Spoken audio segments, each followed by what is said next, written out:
Welcome to Iowa Pulse, where we keep you on the record and in the know. Today, we're doing an in-depth, deep dive into a really volatile situation. It's unfolding right now in Atlantic, Iowa. Yeah, specifically with the Atlanta Community School District, we're working from a breaking news report and maybe more importantly, a raw 40-minute audio recording. From a special school board meeting, it was, just this morning, Wednesday, February 4th? That's right. And our goal here is to really unpack what happened. There are some surprising legal moves and honestly just a huge amount of human impact that you can hear in that recording. It's a heavy situation for sure. It all centers on the high school counselor, Jesse McCann. Okay, so let's get right into the room. It's 7:30 this morning. The school board calls a special meeting. And usually, these things formalities, right? Mm-hmm. A resignation is offered, it's accepted, and everyone moves on. But that is not what happened today. Not at all. No. Board President Josh McLaren, he announces that they would not be moving forward with accepting Jesse McCann's resignation. Which, on the surface, sounds completely backward. Yeah. The community's furious, they want him gone, and the board is forcing him to stay.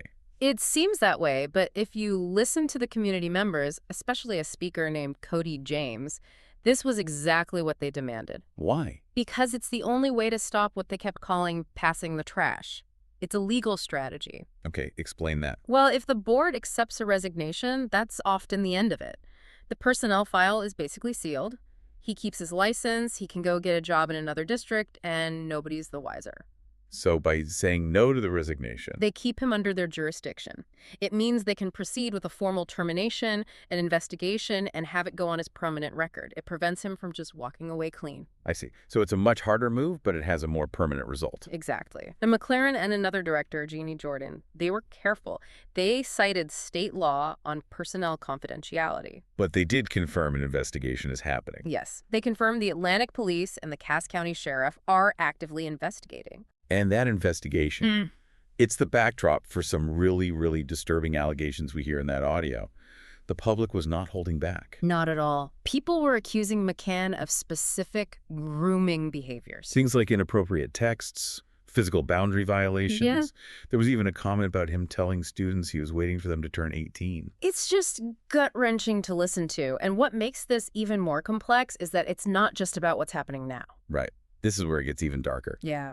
Someone in the crowd revealed that McCann allegedly had similar issues 10 years ago in the Stewart and West Central Valley area. And that's when the meeting really exploded. I mean, you had a woman actually stand up and say that she was one of his victims a decade ago. Mm-hmm. She asked the board, to point blank, how is this man still in a position of trust with children? And that testimony, it completely shifted the focus in the room. It stopped being just about the counselor. And became an indictment of the administration. The entire administration. The anger immediately turned on Superintendent Dr. Beth Johnson. People were accusing her of, well, negligence, saying she was told about McCann's behavior back in 2024, and she just dismissed it. And the way she allegedly dismissed it is what has people so furious. The claim in the audio is that she described the interactions as students just flirting with a teacher. Which, if that's true, puts us squarely in the territory of a mandatory reporter failure. Iowa law is very clear on this. It is. Administrators have a legal duty to report suspected abuse, not, explain it away. And that's why the community is now calling for her to be fired. Some are even talking about legal charges. So you have this collision.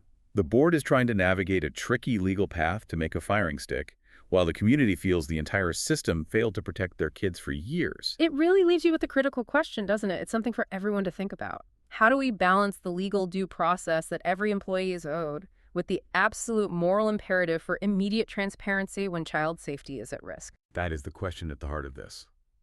Thank you for tuning in to Iowa Pulse. We'll be tracking this investigation closely, so keep checking back for new briefings to keep you informed.